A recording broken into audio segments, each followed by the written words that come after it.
Hello everyone. Thank you very much for joining this session. So I will start the briefing session for our green science and green engineering problems. So let me start from this slide. He's my science hero, Louis Pasteur. Do you know him? I hope someone know him. So he did a lot of things. For example, he developed crystallography, a technique for observing the shape of molecule. And then he found molecular chirality. And he also developed fermentation, which is necessary for making food like cheese, wine, kimchi. And then he also developed pasteurization, so for sterilization of milk. And he also contributed to vaccination. And he proposed germ theory of diseases. So he did a lot of things. 20 years ago, when I was young, I hope I'm still young, but when I was doing some researcher in Louis Pasteur University in France, I was watching a French TV show, Le plus grand français de tout le temps. It's in English, it's greatest French people all the time. And I was really surprised because Louis Pasteur, he ranked second. Okay, it's very surprising because Charles de Gaulle is the first. Of course, he's a very important person for liberty of France, ex-president. But Louis Pasteur is more important than Napoleon Bonaparte or Louis XIV. Ex-emperor kings. Okay, Louis Pasteur is a real scientist. So he is really respected in France. So I think he is a real scientist because he integrated physics, chemistry, and biology. However, nowadays, things became more complicated and science has split it into pieces. Okay? Biology, chemistry, physics. I'm not familiar with high school education system in each country, but at least in Japan, a student has to choose one or two of them just for passing the entrance exam. It's not a good idea for reading science, right? For tackling the current issue, you have to integrate everything. I will show you one example. I'm personally working on drug discovery. So this is a small molecule drug. For synthesizing drug, you have to understand organic chemistry. But for designing drug, you have to understand the shape of the target molecule, which is protein. So you have to use you have to do structural analysis. For making structural analysis, you have to have very pure crystal of protein. For obtaining the sample, I'm collaborating with JAXA and NASA for making crystallization under zero gravity in International Space Station. Then once you get very pure crystal, you shoot X-ray beam to the crystal, then you get data set, and you analyze, and you can see the shape of a protein, the target molecule. Then once you get this structural information, now you can use, you can do in silico analysis, and you can do AI design, okay? And then, of course, for checking the efficacy of drug, you have to conduct clinical trials using cell, tissues, or animals. So for making drug, you have to understand chemistry, physics, informatics, and life science. Okay? So I believe that integrated knowledge and skills are very important. So for obtaining these skills and knowledges, I believe that Sofia University, our Faculty of Science and Technology, could be the right choice because we have 3 departments: materials and life sciences, information communication sciences, and engineering and applied sciences. And we have several research fields: chemistry, applied chemistry, life science, mathematics, informatics, and electrical, electronic, and mechanical engineering. And we have 2 English taught programs. Our English taught programs started more than 10 years ago, so we have a lot of experience. And the program are designed to take on the global issue of environmental problems, and all classes, examinations, reports, research guidance, and thesis writings are conducted in English. And we have small class, so we can realize a personalized education and close communication between students and teachers. Green Science programs offered by Department of Materials and Life Sciences is designed to acquire fundamental knowledge of substances to overcome environmental issues at atomic and molecular levels based on green material sciences. And another one, Green Engineering Program, offered by Department of Engineering and Applied Sciences, is designed to learn electrical and mechanical engineering skills to help develop energy conservation technology, efficient power generation and distribution, and power transmission.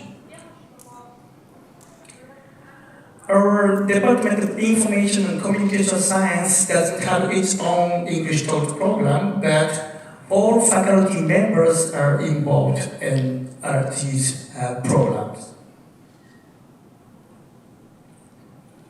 So in the first year, you will take courses in general studies to broaden your perspective.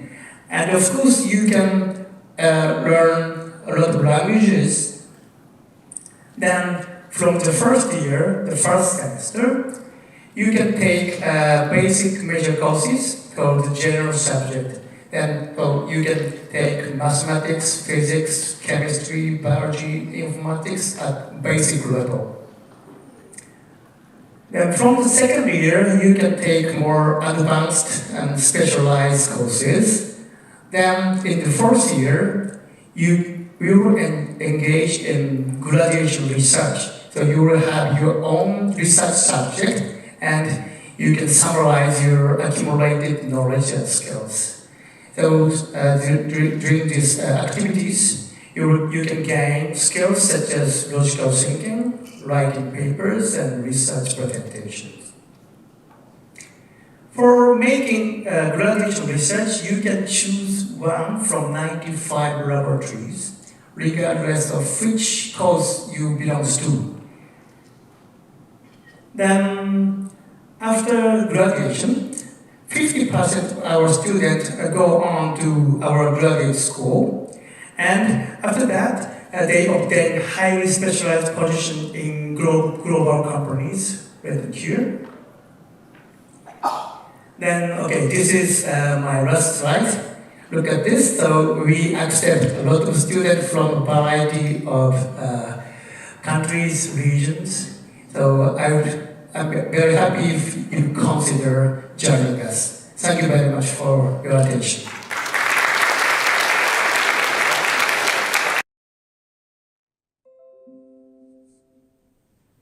Hello, everyone.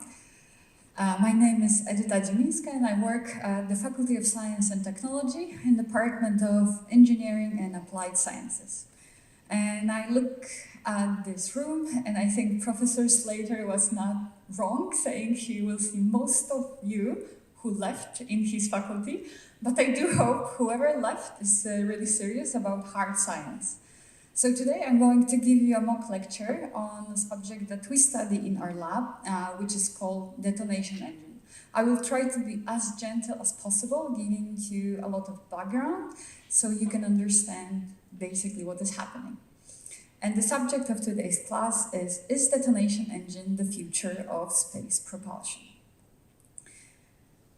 At the beginning, I will give you a quick introduction of fossil fuels and hydrogen. We will move to detonation. I will explain what is detonation exactly. I will give you a little bit of background of different detonation engines, a little bit of space exploration history, just for you to see how we stand in the world as human, as society. And also at the end, we will summarize all the findings. So let's start with looking at the most important problem that we are facing nowadays globally, wherever the country. We are facing a lot of emission, a lot of fossil fuels being burned and harming the earth. So the goal of green engineering and actually green science in our faculty is to study the same subjects that you know as regular hard science or in engineering courses, but with a view of sustainability. So how to use what we already know to build better, more efficient, more sustainable world using the same old techniques that we know since very old times. And if we look at this cumulative scenario from 2021 up to 2050, we can see that by zero emission scenario, people are really leaning to renewable sources. But right next to renewable, we will see hydrogen. And hydrogen is something we work with in my laboratory, not only to propel a rotating detonation engine, but also we study safety of detonation. Because since we use something which is really easy to create accidents, we would like to know what is the safe usage of hydrogen. So this is another subject that we study. Okay. And looking at the shift in the value of trade in energy commodities from 2020 to 2050, we are also looking at 2050 that bioenergy, hydrogen, electricity will be really taking a lot of finances, let's say. So we are moving from oil and coal into more sustainable fuels. And again, one of them is hydrogen. So we really need to look into hydrogen. Where is it coming from actually? How do we produce hydrogen? Because unlike fossil fuels, which we can easily dig out, maybe not that easily, but we can just dig it out from the earth or the gas is coming out, we have to create hydrogen. There are two ways of creating hydrogen. Regular one and cleaner one. The regular one is the one on the left in the blue. So we have coal gasification, natural gas conversion, and these processes takes 60% or even more of regular hydrogen. And this is not what we want. Because even if you drive a nice car, sustainable car, Tesla or something else, you have to charge it with electricity. And the question is, where is this electricity coming from? Well, from burning of fossil fuels most of the time. So we have to reduce this burning of fossil fuel. So there are also green ways of making hydrogen. We have waste to energy. In Japan, actually, there's quite a lot of waste to energy power plants. It means we are burning waste and creating energy, unlike some other countries when unwanted material is just thrown into landfills. We have biomass conversion, direct solar, high temperature electrolysis and low temperature electrolysis. Doesn't matter what the process name, but you can see that there's a lot of choices in green hydrogen production. The problem is it's still quite expensive. So many laboratories, scientists are trying to make effort to make the hydrogen as cheap as possible. In fact, US passed a bill a few years ago. They want to make 1 liter of hydrogen per $1 in 1 year. In 10 years, so 1 decade. So 1-1-1 scenario. And also some other countries trying to do it. One of them is Japan, also trying to produce green hydrogen. As we see from the graph, Japan is unfortunately not here, but the predictions are that in 2030, there will be a lot of countries producing green hydrogen. And the one on the top, which you can see, are United States, Australia, and Spain are probably leading. Right now, China is the biggest hydrogen producer, but their hydrogen is not really green. So even though it's clean, and so even though it's very cheap, something which is cheap is not always sustainable. And this is something to look out through your life also. If you want to have sustainable future, if you want to have sustainable society, and you don't want to be polluted by plastics, PFAS, and many other bad substances that are around us, this is also partially our choice as humans, whatever we are going to, which way we are going to go. In my laboratory, we test hydrogen, and we really believe that hydrogen is the future of propulsion. So I also mentioned detonation engine, and now you are probably wondering, what is the detonation process? To understand that, we need to go a little bit into chemistry. So in chemistry, in your chemistry class, probably you heard that combustion reaction is when a substance reacts with oxygen. It can be pure oxygen or oxygen in the air, like this air, and it's releasing a huge amount of energy.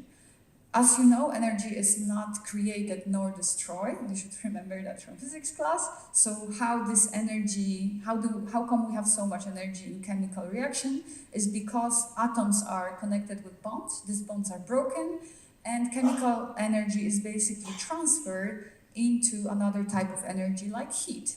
So chemical reaction is when we have a huge amount of heat and light. And you probably know like fire, right? Candle, fire, engine, all of that is just release of huge amount of energy, which means chemical reaction, and we can represent it through flame.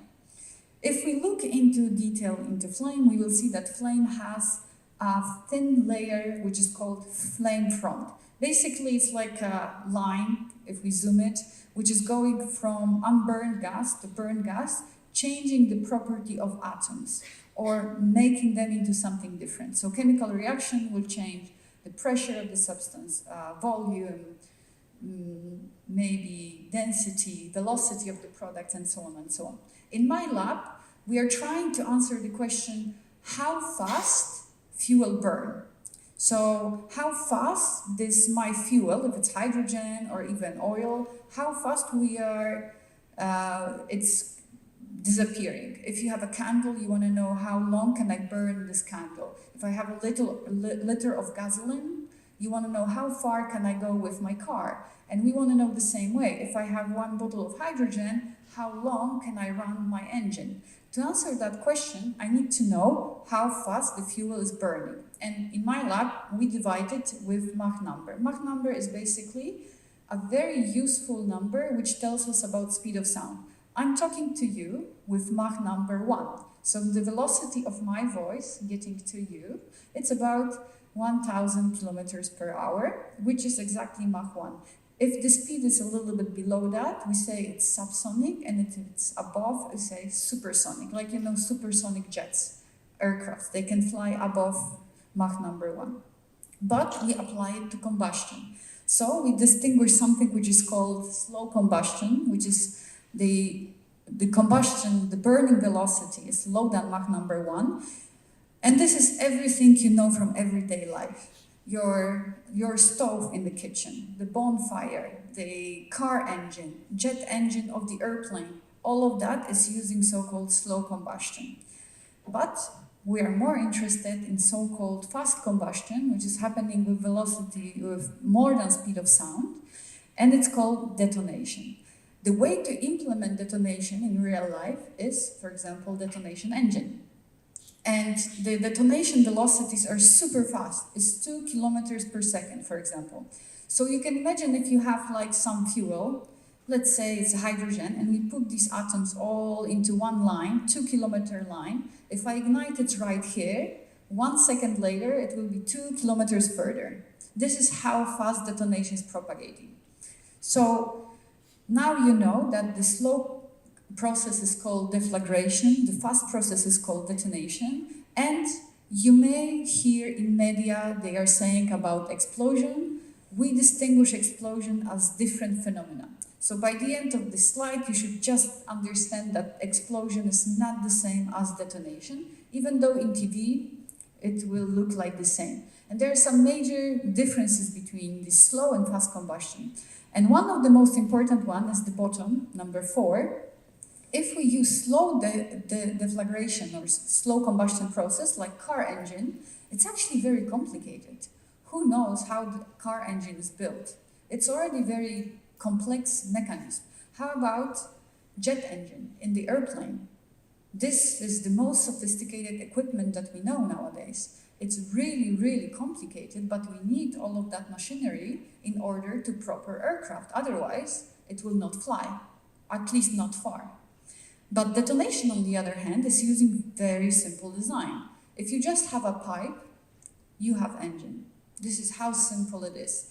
The process is complicated to control, but the design of the engine can be really, really simple, and that's where detonation wins. Also, what is very important is that we can use so-called lean mixture. It means I don't have to use a lot of fuel, I can just use a little bit to propel my future space rocket.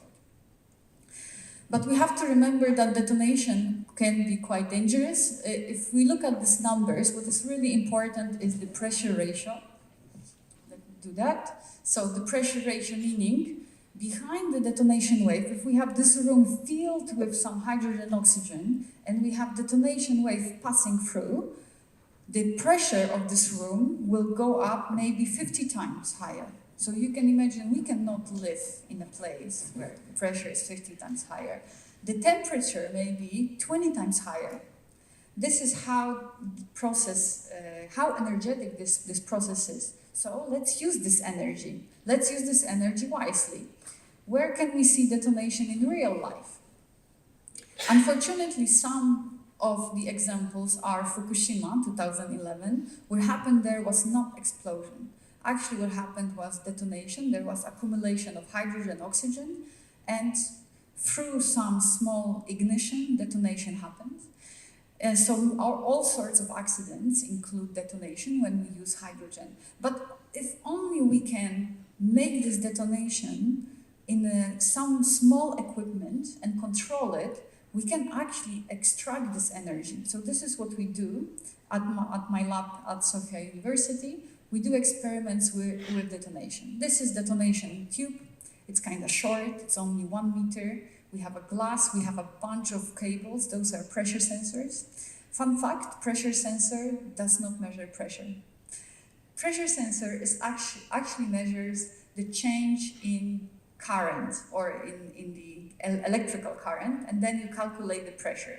So another simple but complicated equipment. Okay, so I'm going to show you detonation now. So look closely in that detonation tube on the right-hand side.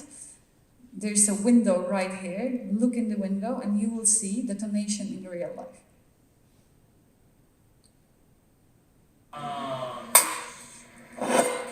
Done. I'm sure most of you were waiting for some fireworks, but it's not, because it's so fast. 2 kilometers per second. This is how fast it is. So, how can we see detonation? How I can record it so I can analyze it?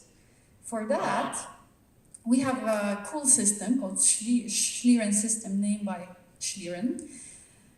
In the short, it's just a source of light, mirrors, and camera recording, and this is our model. This is taken from NASA, very nice model. If you want to see Schlieren at your house, check YouTube videos, there are many. Just type Schlieren system at home. You can use candle, mirror, and create a shadow, and you can see how air is moving.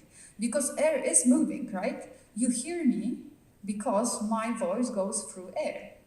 If I move my hand, obviously you cannot see the air moving, but it is moving. And this helps us to see how detonation is moving. And this is how it looks like in our detonation tube. So what you see here are different shock waves, we have flame, and finally we have detonation propagating really, really fast. But Schlieren technology, just a side note, it's not just for that. We can actually see how the engine is operating. We can see when balloon is exploding, it's actually creating a spherical shock wave. So Schlieren technology is really cool. It can be color, we have black and white, but we can see the air moving. How cool is that? We do magic. We see the invisible in the lab. In fact, if we zoom in, we can see that detonation wave is not a line, but actually it's created out of few things inside. And it's really, really cool to see all of that. But what we really want to do is apply it safely, not to explode or detonate anything. We want to use it in a space rocket.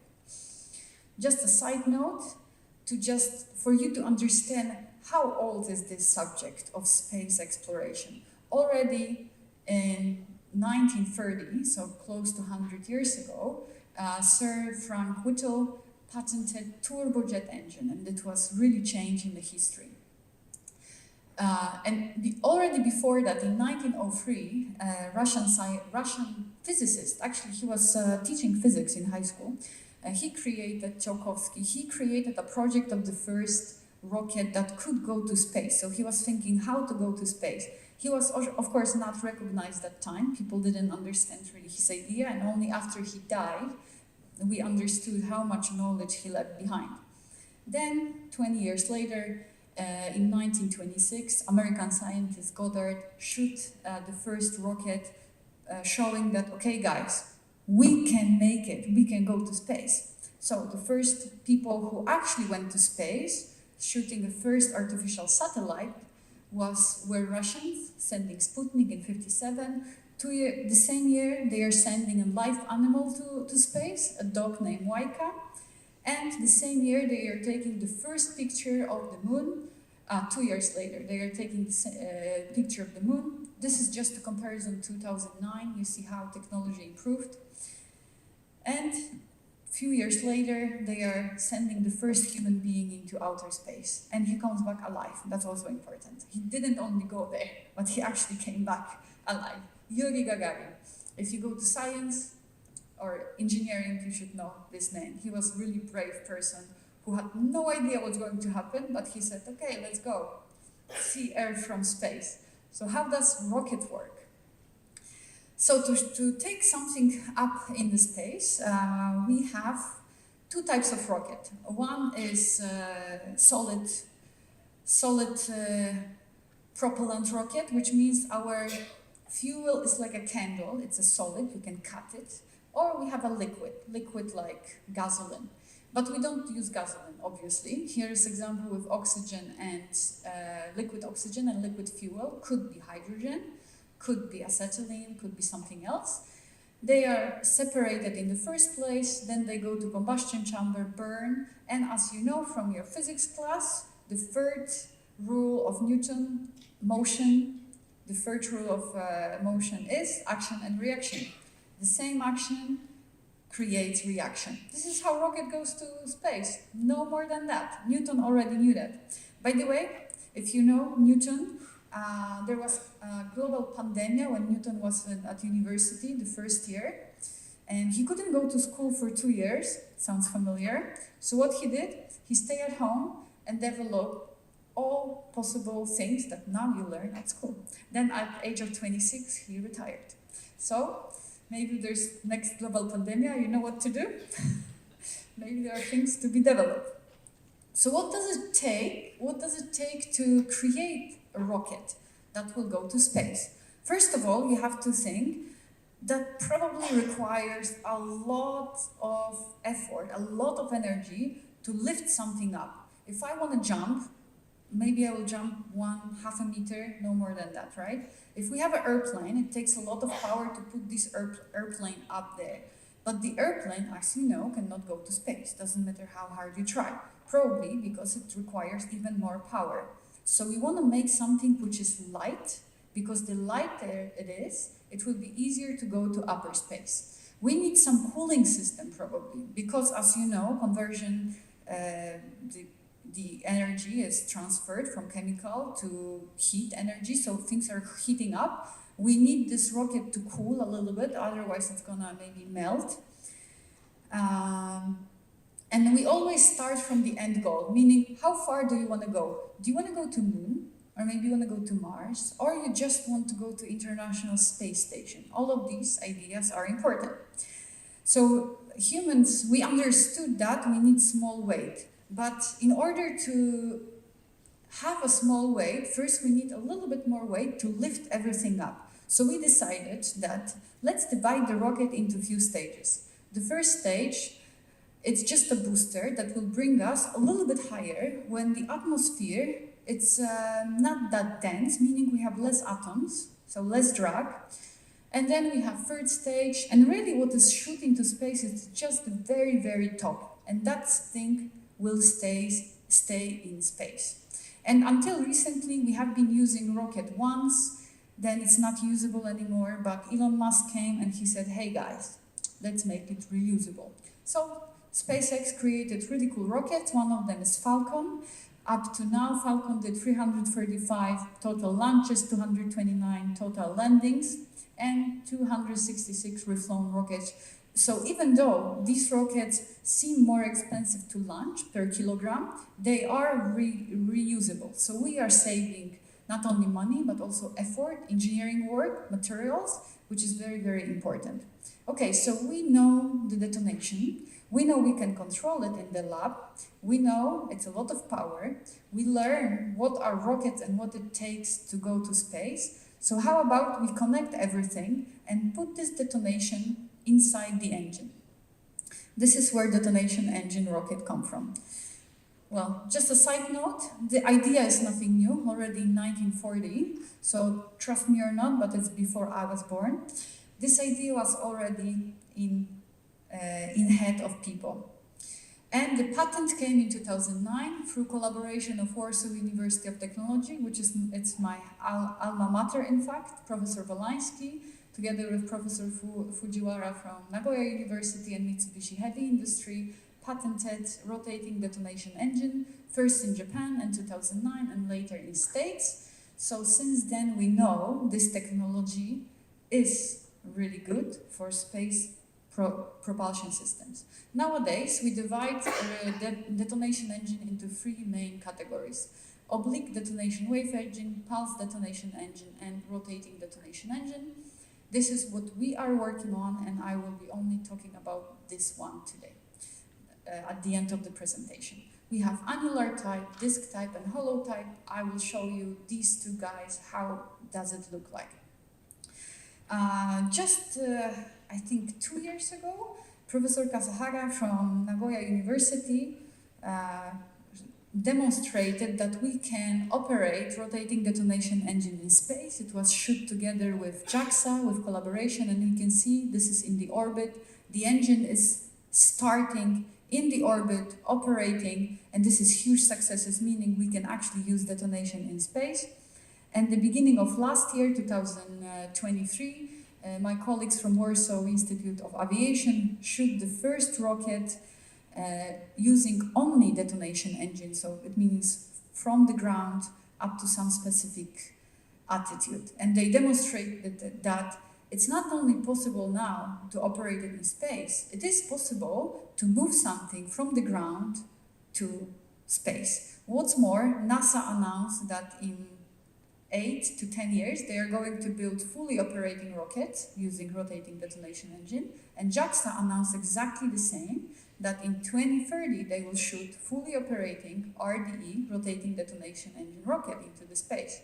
So this is the most exciting time to study this subject, where we used to have really 5 countries leading: Japan, United States, Poland, Russia, and France 10 years ago. A decade later, I can't even name all the countries because research are done all over the world.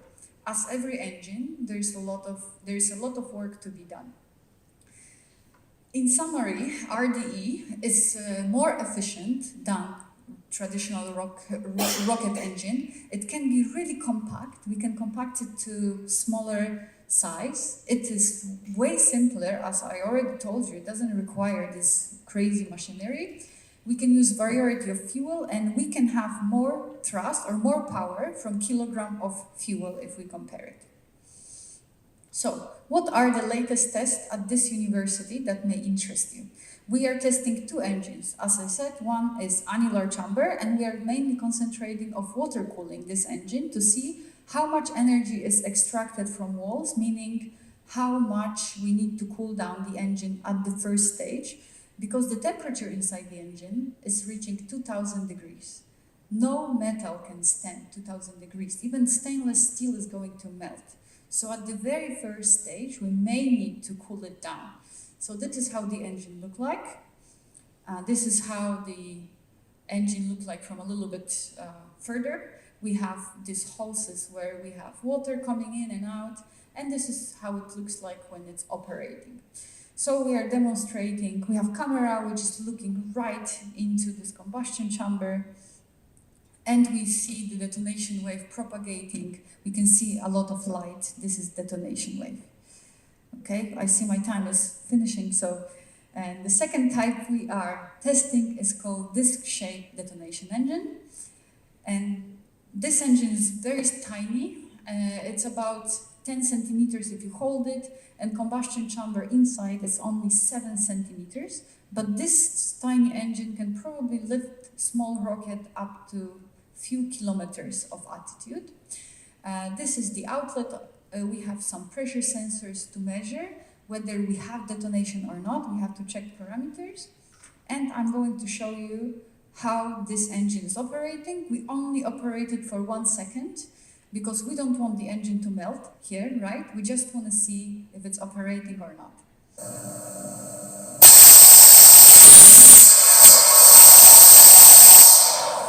So what is distinguishing this engine from some others is the noise.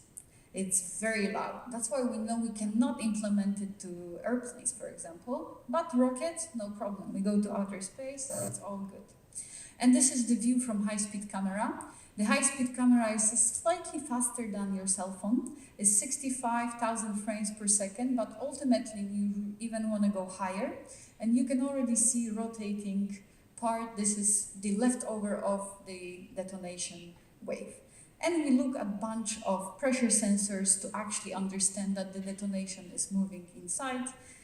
What's more, we also do numerical modeling. So if you are joining Sofia University, you may be ending up in my lab, and not only you do experimental research, but you do numerical research, and you can compare your results, implement this into real science. So through this presentation, what I wanted to prove to you is that yes, detonation engine, especially rotating detonation engine, it is believed to be the next space propulsion systems of the future. And the work done on RDE is done in many laboratories and many countries nowadays. And I would like to summarize this presentation saying that you have to remember that whatever you study or wherever you end up, the knowledge is something no one can take from you. So you may lose your friends, you may lose your material goods or whatever you may lose, but knowledge will be always appreciated, and you always end up in a good place if you have knowledge. It always stays with you. And by coming to Sofia, I'm sure you can experience a lot of very interesting professors. You can join extremely interesting research, which I cannot talk about in this short amount of time. And this is just one example of many cool laboratories that we have, and it's a lot of experiments or numerical research.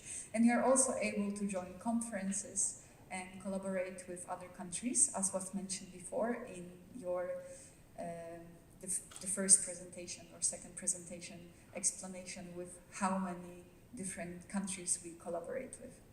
So thank you very much, and I hope that all of you will get to your